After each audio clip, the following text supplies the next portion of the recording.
Ambler at 80. Presented by Michael Barber. All over Europe, all over the world, men were spying, while in government offices other men were tabulating the results of the spies' labours. Thicknesses of armour plating, elevation angles of guns, muzzle velocities, details of fire control mechanisms and rangefinders, fuse efficiencies, details of fortifications, positions of ammunition stores, disposition of key factories, landmarks for bombers. The world was getting ready to go to war. For the spies, business was good. I wonder, did you feel at all that the world you were writing about was in any way doomed?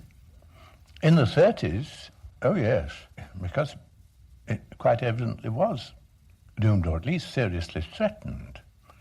We've had later threats, but democratic civilization is always under threat. I think that threat is probably what I'd written about most. Eric Ambler is unquestionably our best thriller writer. Graham Greene said that, and I, for one, wouldn't challenge him. But it's only half the story. To measure the full extent of Ambler's achievement, you also need to consider what John le Carré has said about him. Ambler, he said, is the well into which we have all dipped. By we, he meant his fellow thriller writers, people like Len Deighton, Gavin Lyle, and Anthony Price. If they're taken seriously today, and some of them are taken very seriously indeed, then it's thanks to Eric Ambler. He made the spy story grow up. I think that's what you could say in a sentence. When he came along, except for Somerset Maugham, who'd written those Ashenden stories, spy stories were really adventure tales for grown-ups who'd never grown up.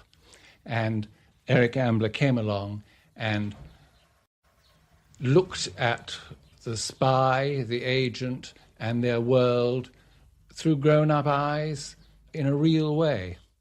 That was the crime writer and critic, H.R.F. Keating. And what he says is endorsed by another expert in the field, Julian Simmons. I think you could divide the spy story into BA and AA, into before Ambler and after Ambler. The spy story before Ambler, John Buchan, William Le Queux, a whole lot of others, Erskine Childers in one very fine book, was upon the whole right-wing, implicitly right-wing. They would have called it patriotic. It was patriotic. The characters were cardboard cutouts. One couldn't believe in them as real people, although the incidents, the things that happened to them were often exciting. All that was before Ambler. Ambler, who got something, I think, from Somerset Maugham's Ashenden stories, a kind of note of detachment, a note of realism from Maugham. Ambler certainly brought that into the spy story. Ambler's spies knew their place. They met in crummy brick-top bars, not plush Mayfair clubs. And they were more likely to have an honours degree in science than an alluring pair of hips. His plots were realistic too. I think you said that if your story depends upon people behaving stupidly, you're in trouble. Oh, yes. No question about that. To put it at its crudest, if the reader suddenly feels himself thinking, why don't the fools just call the police? Then the writers had it. So, for you, at any rate, realism is a really sort of vital part of any book. Yes, a decent level of reality. Realism is one of those trick words, I think. It depends who's saying it and what it means. Well, I was wondering whether, when you first started writing thrillers, I think your first one was published in 1936, it was the thought, perhaps, that the thriller writers of that time, the Sappers and Dawnford Yeatses, were not sufficiently realistic, and that it was time that somebody wrote thrillers which did have something to do with the real world. Yes, for a moment there I thought you were going to start talking about social reality, because that possibly what it was I was looking for. All the Dornford Yates and Sapper's heroes were intolerably upper class, intolerably of the right. Fascist, one might almost say. Snobbery with violence. Yes, indeed. What a nice phrase that is. I set out to try to alter that, to alter it as a literary custom. He was a tall, lean, middle-aged man with a hard, stupid, rather handsome face. A small, fair toothbrush moustache bridged a very short upper lip. He wore a belted raincoat with shoulder straps and carried what looked like a short, thick stick in one hand. He dismissed the chauffeur with a nod and gripped Kenton's arm tightly. To the journalist's surprise, the man addressed him in English. "Feeling a bit dicky, are you, old man?" he grinned. "Neat little tap I gave you, wasn't it? Well, better pull yourself together a bit. The chief wants to see you. Come on." "Look here," began Kenton angrily. "Shut up and come on." His fingers moved slightly on the muscles in Kenton's upper arm. Suddenly he tightened his grip. The journalist cried out with pain. It was as though a red-hot poker had been jabbed into his arm. The other laughed. "Good trick, that, isn't it, eh? Better get a move on, old man, or I'll do it again." He jerked Kenton forward through the door. No, he's not one of Bulldog Drummond's pals. He's a baddie called Captain Mailer, an ex-black and tan who was once the only professional strikebreaker in America with an English public school education. And who do we find on the side of the Angels? None other than a pair of benevolent Soviet spies, a brother and sister who seem to have escaped from a propaganda poster. The unofficial representative of the USSR in Switzerland was a broad-shouldered man of about 38, with brown curly hair that shot up at an angle of 45 degrees from his forehead. His clean-shaven face was ugly, but not unpleasantly so. Knobbly would have been an unkind description. Rugged would have been a trifle too romantic. His nose was large and pugnacious, and he had a habit of shooting out his lower jaw when he wished to be emphatic. His eyes were of a surprising blue and very shrewd. Now they moved from unseeing contemplation of the screw-cutting lathe to a sheet of paper on the desk, stayed there for a moment, then glanced towards the door leading to the outer office. "Tamara, come here," he called. A few moments later, a girl came into the room. Tamara Prokofna Zalashov was not, by ordinary standards, beautiful. Her face was an idealized version of her brother's. The complexion was perfect, and the proportions were good, but the bone structure was a little too masculine. Her hands were exquisite. Were you yourself pretty left-wing in those days? Oh, yes. Far left. Couldn't have been farther, I should think. Barricades and all that? Oh, never. Writing about the barricade. In the 30s, it was very easy to belong to the Popular Front, to be an anti-fascist. You didn't have to define very exactly the kind of or quality of your anti-fascism. If it was anti-fascism, that would do. More difficult now. Ambler was part of the political Popular Front to which most of the intellectuals and liberals belonged in the 30s, even though he may not have been an active part of it. But he shared the same kind of feelings, the feelings that you could attribute, as is done in the books. You could attribute all evil to capitalism, to the machinations of enormous trusts, and so on. It was difficult, Kenton had found, to spend any length of time in the arena of foreign politics without perceiving that political ideologies had very little to do with the ebb and flow of international relations. It was the power of business, not the deliberations of statesmen, that shaped the destinies of nations. The foreign ministers of the great powers might make the actual declarations of their government's policies, but it was the big businessmen, the bankers and their dependents, the arms manufacturers, the oil companies, the big industrialists, who determined what those policies should be. Big business asked the questions that it wanted to ask when and how it suited it. Big business also provided the answers. Rome might declare herself sympathetic to a Habsburg restoration. France might oppose it. A few months later, the situation might be completely reversed. For those members of the public who had long memories and were not sick to death of the whole incomprehensible farce, there would always be many ingenious explanations of the volte-face. Many explanations, but not the correct one. For that, one might have to inquire into the banking transactions in London, Paris, and New York with the eye of a chartered accountant, the brain of an economist, the tongue of a prosecuting attorney, and the patience of Job. The big businessman was only one player in the game of international politics, but he was the player who made all the rules. Now, Ambler was far from being the only young writer in the 30s to train his sights on international capitalism and arms cartels in particular. Graham Greene hit the same target in A Gun for Sale. But Greene wasn't committed to thriller writing, whereas Ambler was, and that was eccentric of him, because unlike detective stories, which were then in their heyday, thrillers were considered frightfully infra-dig. If intelligent people did read them, they kept jolly quiet about it. I think that's absolutely right. Cecil Day-Lewis, writing as Nicholas Blake, once said that the detective story was for the middle class and the thrillers were for the working class, something he didn't approve of. He was simply noting that as a fact, and that was more or less a fact. One can't make these divisions too strict. And Ambler certainly helped to change all that. Julian Simmons. In fact, detective stories then were just as divorced from reality as thrillers. Hard-boiled crime had yet to cross the Atlantic.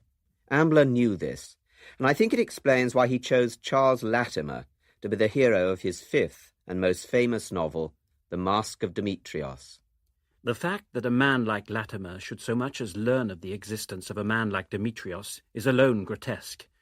That he should actually see the dead body of Demetrius, that he should spend weeks that he could ill afford probing into the man's shadowy history, and that he should ultimately find himself in the position of owing his life to a criminal's odd taste in interior decoration, are breathtaking in their absurdity.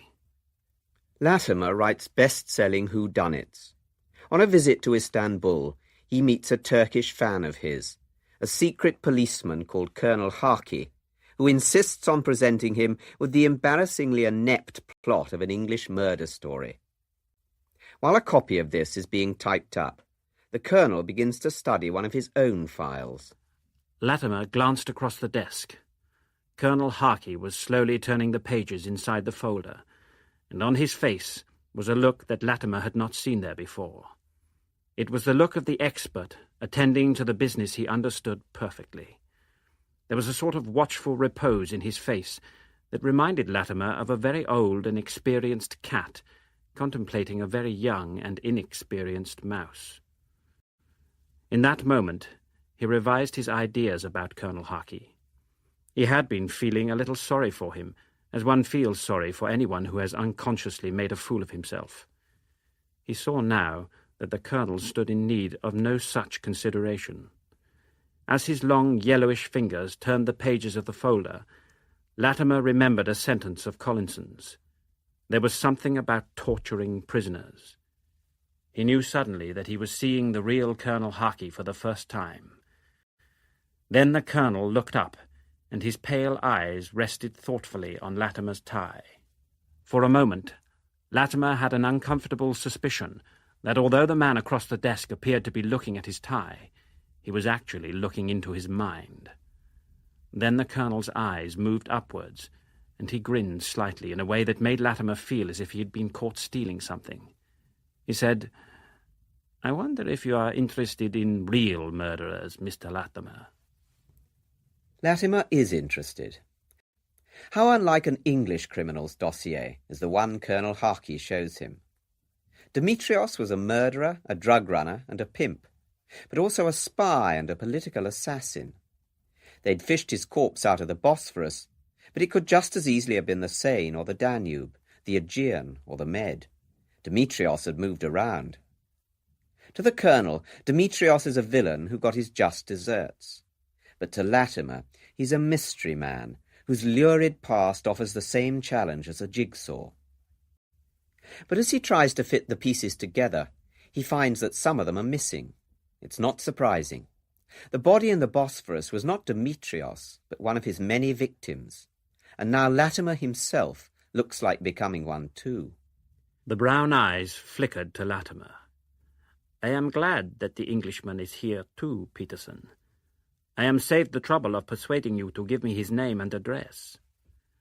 Monsieur Smith, who knows so many things, and who was so anxious to keep his face hidden, is now shown to be as easy to deal with as you are, Peterson. The Mask of Demetrius was published in August 1939, a grimly appropriate month for a book which proclaimed that the reality of evil is infinitely more squalid, complex and dangerous than anyone can imagine. It's never been out of print since, deservedly, because as Julian Simmons says, The Mask of Demetrius is a masterpiece. I think it really is a masterpiece. I think it's a marvellous novel, chiefly because of its construction. The construction is extraordinarily intricate. Demetrius himself doesn't appear in person until about three-quarters of the way through the book. Who would ever have thought that a book could be successfully constructed, and a thriller at that, a spy thriller at that, could be constructed in that kind of way? I certainly wouldn't have done in advance. It's in that sense that The Mask of Demetrius is a masterpiece, apart from all the other bits of knowledge, bits of actual hard knowledge which are in it and which are conveyed to you not factually but in the terms of the fiction. Now, thriller writing is usually thought of as a middle-aged pursuit. But here's Ambler, not yet 30, writing a masterpiece. What was his secret? Did you learn anything at all from people like Sapper or Dawnford Yates? Perhaps a sense of pace or whatever? I learnt very little from Dawnford Yates. From Sapper's books I learnt very little. But from what Gerald du Maurier, did on the stage with plays adapted from Sapper, I learnt a great deal. But then I've always learnt more from the theatre than from books. I was a failed playwright before I was any sort of novelist. I wondered also if perhaps you'd been influenced by Somerset Maugham's Ashendon stories. Yes, I was influenced not particularly by Ashendon, I think, but by Maugham generally. I was a very obedient young author, and when my first publisher's reader told me that I should read Maugham, or reread Maugham, and endeavour to emulate his simplicity, I tried to do so. So to that extent, you could say that I suppose that I was influenced by Maugham. Something I've been very struck by rereading your early novels is the relish which you seem to take in the rather exotic character of the Balkan countries in which most of them are set. A lot of the relish, I would think, probably came from the fact that some of the places I wrote about then I had not seen. There's always relish in imagining these places, I suppose. I couldn't afford to go to a lot of these places, so I had to research them. Before I went to Turkey, I was able to write about it. But then that was because there was a big Turkish colony in Nice, in France, where I was living then. And I knew a lot of people in the Turkish colony and talked to them relentlessly about their country. So that my Turkey was second-hand to begin with. It wasn't too much later that I went there. You also seem to be fascinated by the mechanics of border crossing, like passport checks and customs and this sort of thing. This perhaps comes into all your books. Probably inbuilt guilt. Policemen almost make me feel guilty, and customs people and immigration officials always make me feel even more guilty than policemen. It says a lot about my character, of course. Well, yes. Perhaps it's time we considered that. What about childhood? A nasty little boy, I would say, with very nice parents. Not very well off. I lived in southeast London. got a scholarship to a grammar school, and eventually, to the great surprise of everyone concerned, a scholarship to a university. But I would say a delinquent from an early age. With my friends, I used to break in to private property. I used to have a catapult and break windows. I did everything that boys should be taken and beaten for, if caught. I was only once caught, and that was by a van driver. I saw the throttle lever on his truck, and he'd left the engine running, so I thought it would be interesting to hear what it would be like at full throttle, so I pushed the throttle up, and this poor old thing nearly burst itself, and the van driver ran after me, and I couldn't run very fast. It was uphill anyway. He caught me. He gave me a very, very bad time indeed. Thoroughly deserved it. Ambler's parents were semi-professional entertainers who never quite progressed from concert parties to the West End. Like most performers then, they wrote their own material. And when young Eric began to write, it was their example he followed. Lyrics, sketches, which were supposed to be extremely funny, but of course weren't, because they were largely derivative of other things. Then I tried writing a novel, naturally about a concert party, but J.B. Priestley did it rather better, so I abandoned that attempt, and then turned to playwriting. The difficulty about that was that nobody wanted to perform the plays. All was difficult, but still, eventually, I began writing something quite different. That were technical articles for electrical industry journals. It wasn't quite the same as playwriting, but at least you got into print that way. I had studied as an engineer at the university. Really, chemical engineering was what I wanted to go in for, but that was too complicated. So I became an electrical engineer. Science was the only thing I was any good at school. I always liked the disciplines of science. The only sort of discipline I did like. Ambler went into advertising and prospered as a copywriter. He could afford to take his holidays abroad. In 1934, a barman in Marseille cheated him out of all his spending money, and while waiting hungrily for the steamer home, he imagined killing the man with a rifle shot from his hotel balcony. A few weeks later, a real assassin shot the King of Yugoslavia and the French Foreign Minister at the exact spot Ambler had planned to bump off the barman. And it was on my assassination ground. It was my tramlines, I mean, it was the most, I saw this newsreel several times. And it was a very funny feeling. I identified completely with the assassin. Only I wished he'd done it my way, because he might have got away. He wouldn't have been cut down. And I felt I had a fresh character. A fresh bit of me was an assassin who could plan and execute these things. And I felt that people all over Europe, just like me, and just ready for the word, to kill. The following year, Ambler went to France again, and on a rainy day in Paris, the idea for his first novel, The Dark Frontier, was born. This began as a parody of the type of thriller he was out to overturn, but he got drawn into it, and the result is a hybrid, a bit clumsy, but amazingly clued up about such things as atom bombs and Balkan politics. It also contains this unconsciously prophetic aside. Becker was asking me yesterday who you really were. They're not quite dumb, you know. As a matter of fact, their hunch is you're a Soviet agent. For all I know, they may be right. Englishmen have been more unexpected things. Ambler's novels went down well with the Auden generation, and not just because his heroes whistled the Internationale rather than Land of Hope and Glory. Julian Simmons explains.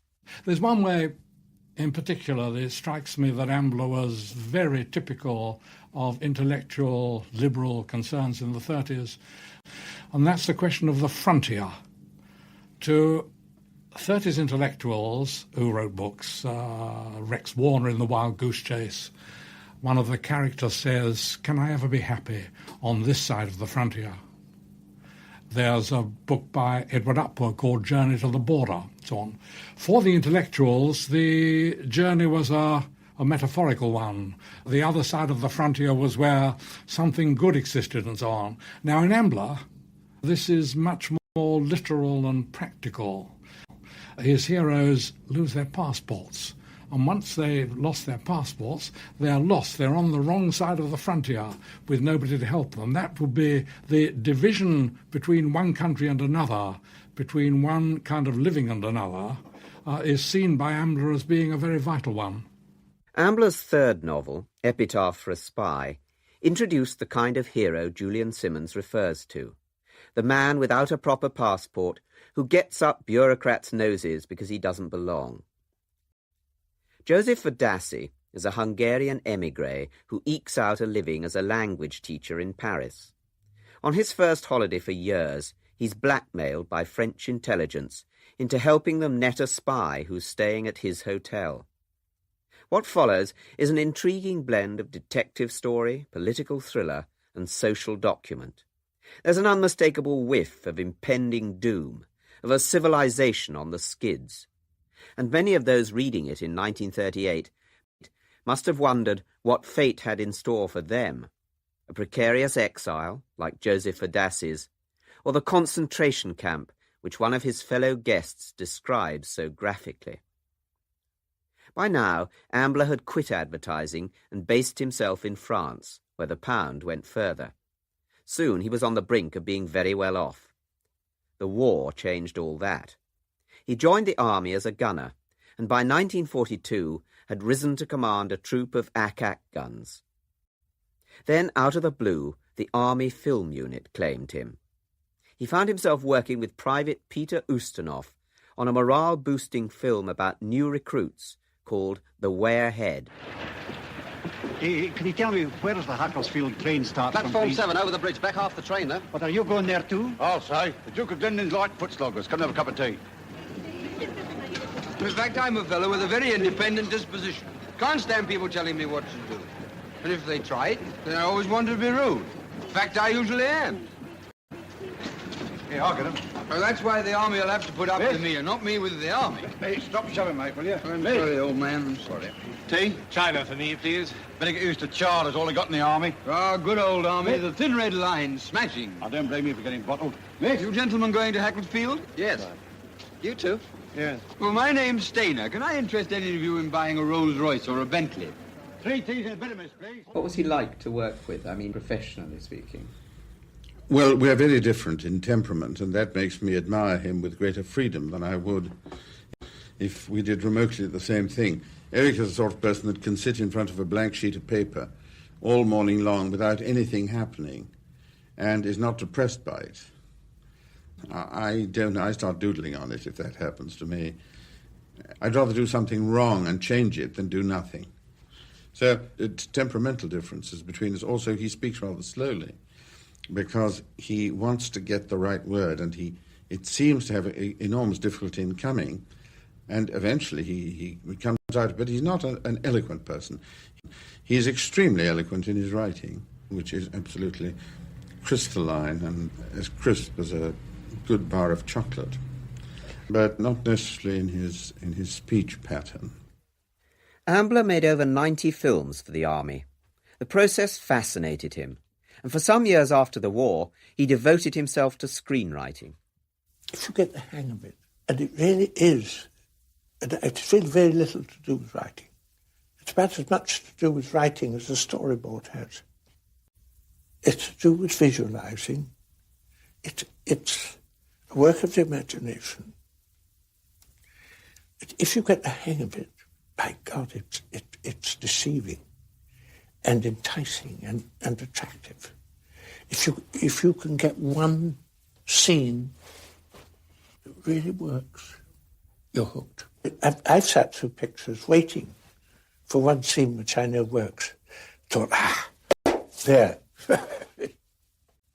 Paradoxically, many of the films he wrote, Yangtze Incident, The Purple Plain, The Cruel Sea, are full of precisely the sort of conspicuous heroics you won't find in his books. He kept the two pursuits firmly apart and only once attempted a screenplay based on a book of his own. It was not a success. The trouble is, you've become bored with it. Really, by the time you get round to doing a screenplay, you feel bound to change it, to fix it up. And naturally, it's different. That was the only time I made that mistake. It was not until 1951 that Ambler returned to novel writing. The result was Judgment on Delchev, a Cold War story that shocked those left-wing fans of his who had kept the faith. Possibly Ambler anticipated this, because the very epithets you're about to hear from the novel were later directed at him personally. I have since been described in the People's Party press as a well-known agent of the English Secret Service, the leader of a foreign murder gang, Anglo-American spy and pervert, and in other less reproducible ways. In one article, the fact that I am a writer was acknowledged by a reference to the notorious pornographer and English murder propaganda lackey Foster. Yes, I was accused of selling the pass, becoming a fascist. All I'd really become, I think, was anti-Stalinist. But the sort of people who write indignant letters about the ideology of thriller writers, I don't think they should trouble one too much. Judgment on Delchev was inspired by a cynical Stalinist show trial that took place in Bulgaria.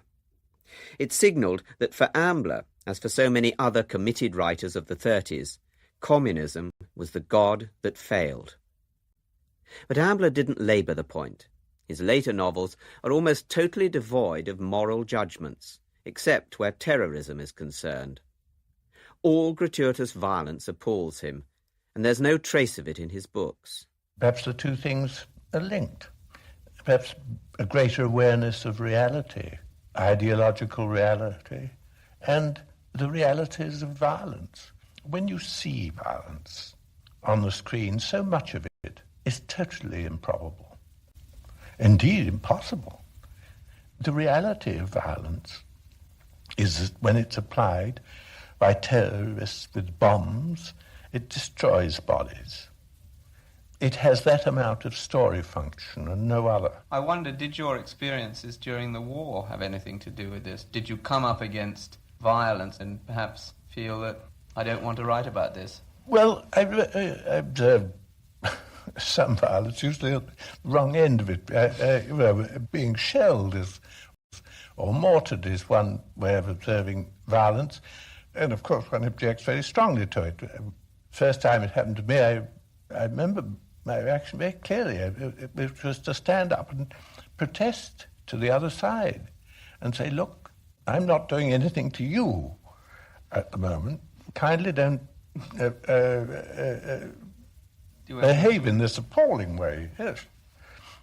Protest, I think, is the first reaction. But no, I sense this violence accomplishes nothing.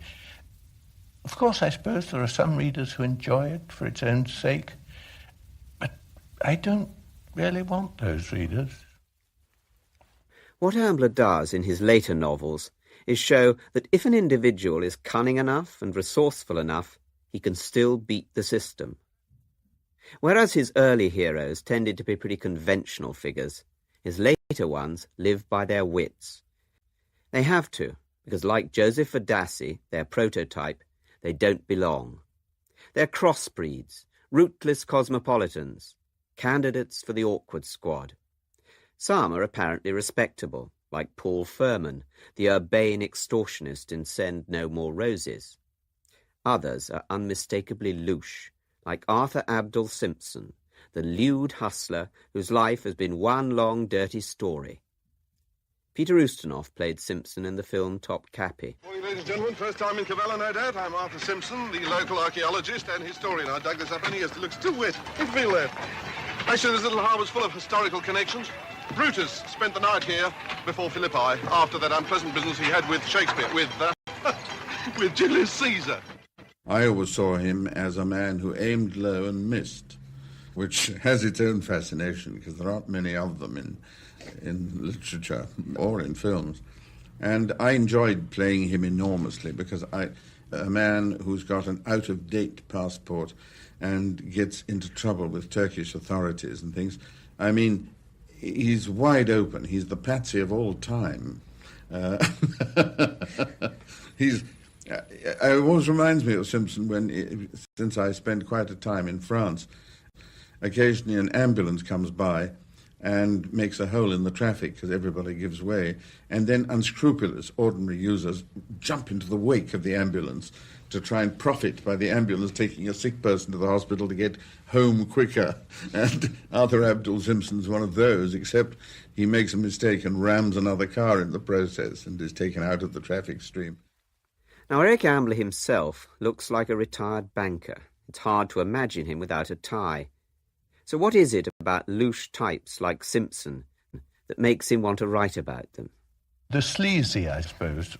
I enjoy the sleazy, or perhaps baroque is a nicer word, in human nature. And I find, obviously writing about myself all the time.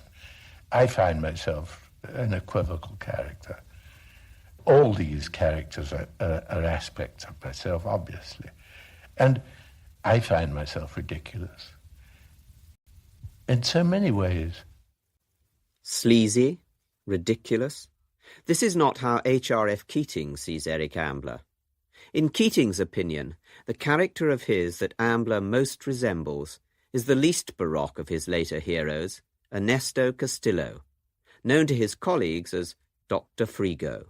In supermarket French, the word frigo is used to mean not only freezer, but also, a shade contemptuously, frozen meat.